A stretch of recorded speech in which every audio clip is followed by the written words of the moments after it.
morning children, how are you all? I hope everyone is staying at home and fine. Okay. So previously what we discussed in energy from the sun. What we discussed in previous class, solar energy, insolation, angle of incidence, how the solar radiation, these are all we discussed. So now we have other features. Different places have different temperatures. As you all know that different places have different temperatures. So what's the reason behind that? Now we'll take some of the reasons in that. So different places will have different reasons because in the earth, once you see our earth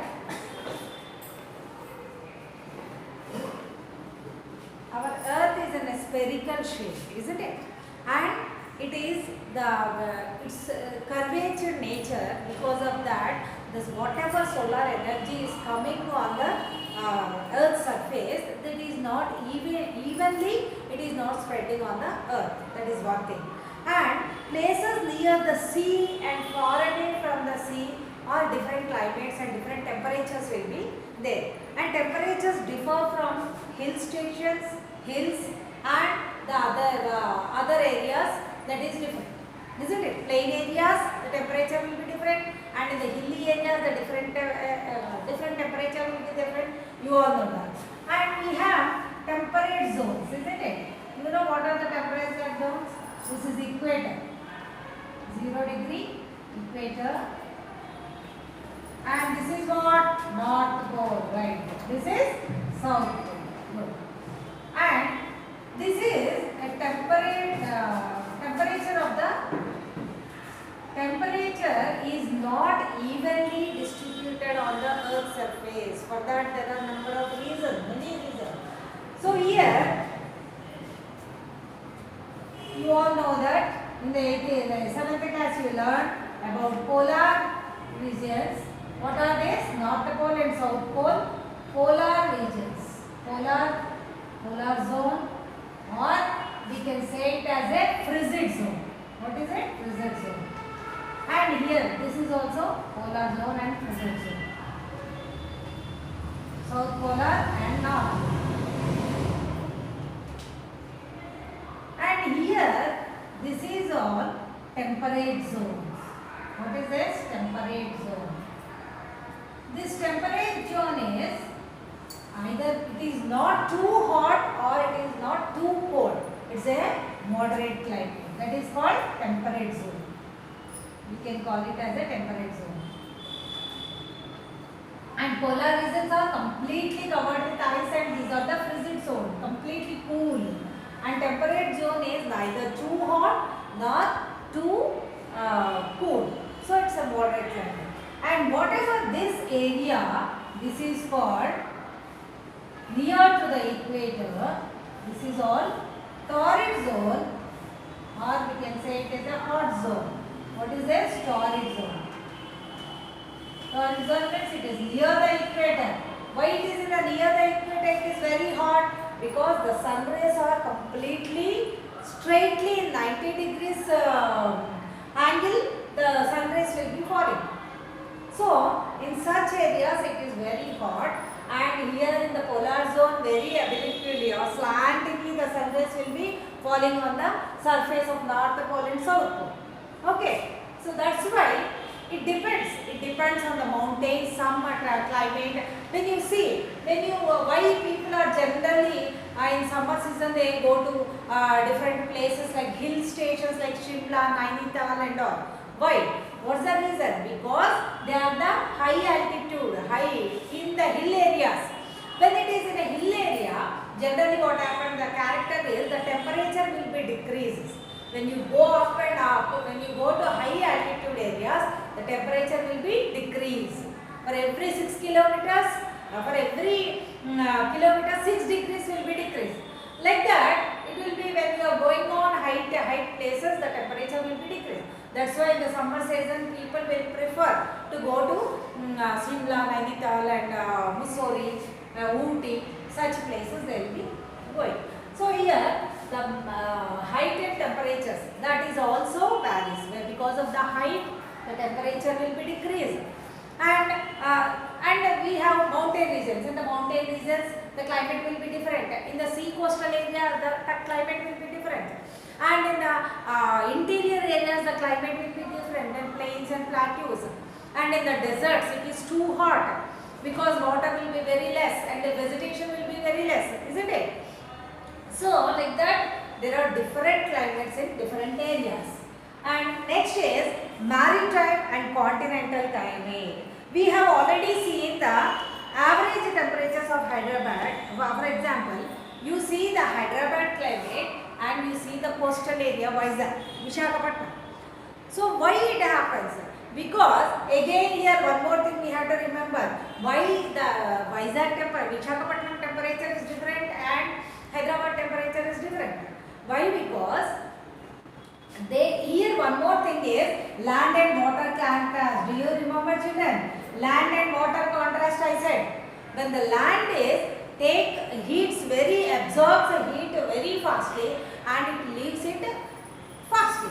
And the sea, that is the land climate, because land is opaque and the sun rays will not go inside, isn't it? So the land will be fastly heat up and fastly absorb the sun rays and fastly leave the sun rays.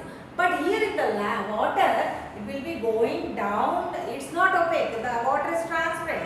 When the water is transparent, the sun rays will be going inside and it takes much time to heat and even it releases very lately. That's why then what happens here, the land waters, that's why here the maritime climate, that is the continental means land part and maritime means the sea coastal areas. Or we can say maritime, or we can say it's a moderate climate. Climate will be moderate. Morning on very hot waves from the air will be coming from the high pressure areas to low pressure in the Visakhapatnam, and then again this low pressure will be going there. Like that it's rotating the high pressure to low pressure and low pressure to high pressure. Because of that reason, there the climate will be completely different. But here in Hyderabad, it is same as usual. There is no change because no seas in Hyderabad, isn't it? That's why the sea, some areas where it depends on the places. If it is a desert area, the climate will be different. If the sea coastal area, the climate will be different. And in the plain areas will be different. And then interior areas, the climate will be, atmosphere will be different. Temperatures will be different. And next, see this. This one you see. The maximum and minimum temperatures of, see the table, children. Here average monthly temperatures of Hyderabad are as given like this. See, these are the,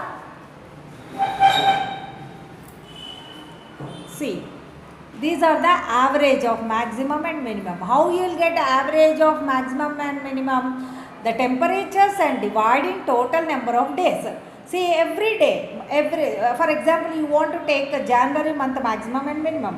How you will take on the total January month, how many, what is the maximum temperature you have to, every day temperatures you have to calculate and divide with the total number of days. How many days? By 31, January 31. Like that you will get all the averages for the January, February, March, April, May, like that till December. And then you make it as a graph. See the graphs. Graphs indicates here,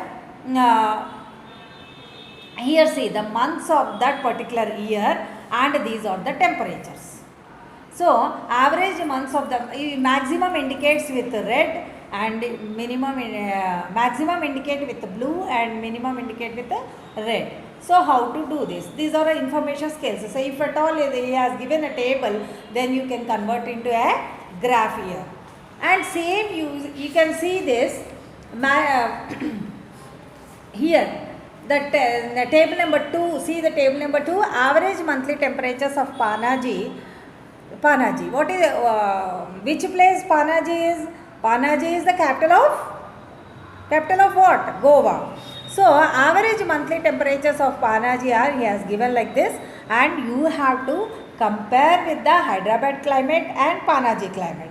Then why he has given like this? Because the Panaji is in the sea coastal area and Hyderabad is an interior place. At the same, and you can make it as a graph like this. And this is the homework in the 25th page. There is a table, and that will be a homework for you. And next you see here the inversion. One more important thing is inversion. What is inversion? Sometimes, especially in the morning times, what happens?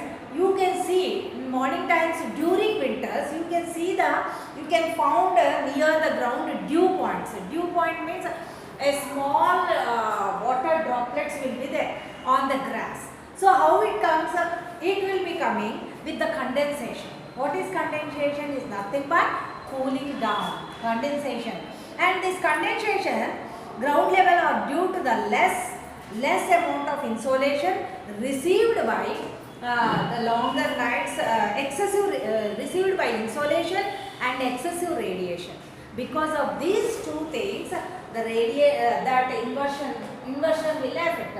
So what is this inversion? That the few droplets you can found on the ground in the which times, that is in the winter season. During the winters, in the early morning times, you can find that the dew points. Dew points means because of the condensation. Dew points means small droplets on the ground.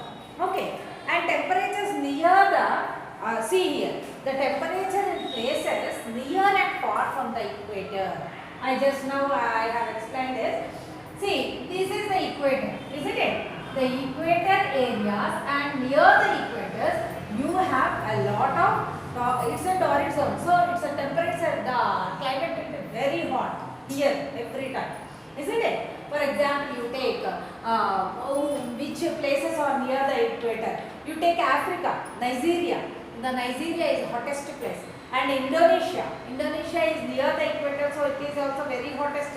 And you take France, Europe, it is near to the north pole, north side. So that is, it is cool there. Isn't it? North America, and these are all coolest places. And always instead of rainfall, they will have in the winter season they will have snowfall. Why? Because they are all near the north side of the equator, very much north side of the equator. Like that, the temperature in places near the equator, far away from the equator, the temperatures are different. Okay. And next, the last thing is it clear, children, everyone? So, actually I want to give some important keywords here.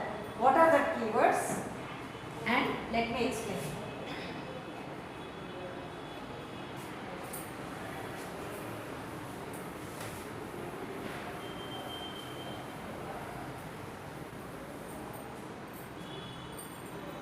The first word is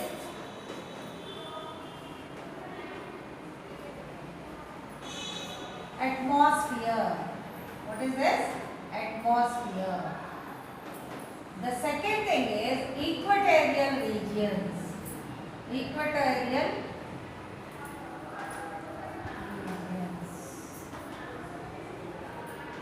And the third one is condensation. Condensation, insolation, solar radiation,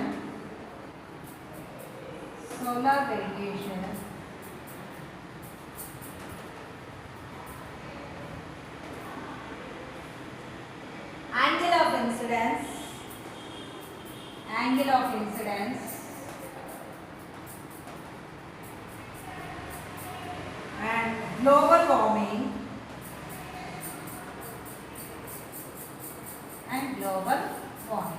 These are the important keywords: maximum temperatures and minimum temperatures and global warming.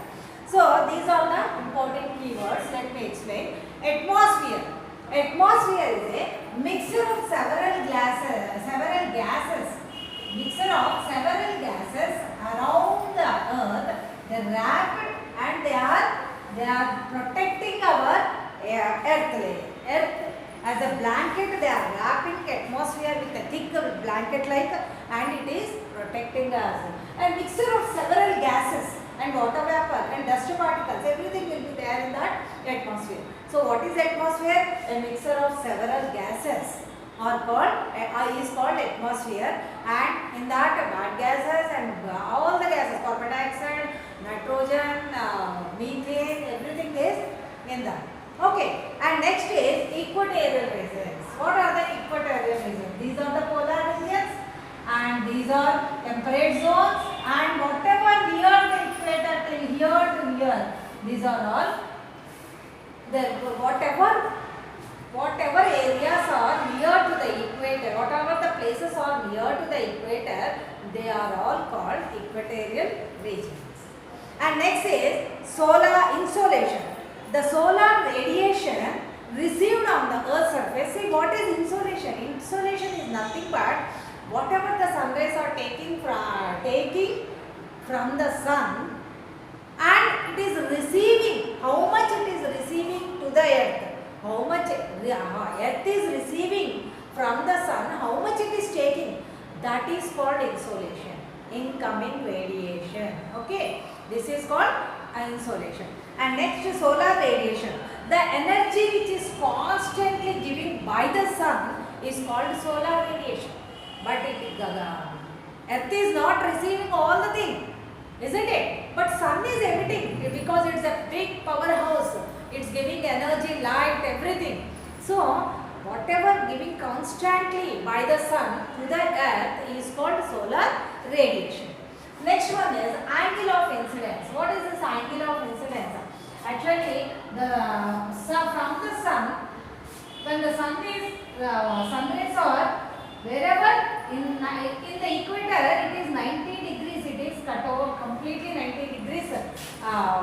Sun rays are falling on the earth, and some are in the polar regions. It is a very obliquely, very slantingly they are going on. Sun rays are going on the earth's surface. So this is called angle of incidence. Wherever the sun rays are slantingly going on, that is our incidence.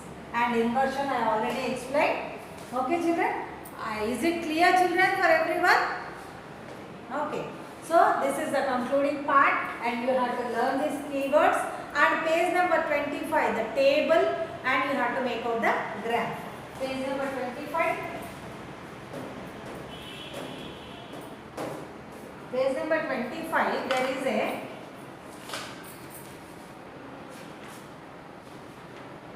see this. Page number 25, average monthly temperatures of Hyderabad, and make out the graph for this, taking this information and make a graph and draw the graph maximum and minimum temperatures. Okay, children? Thank you.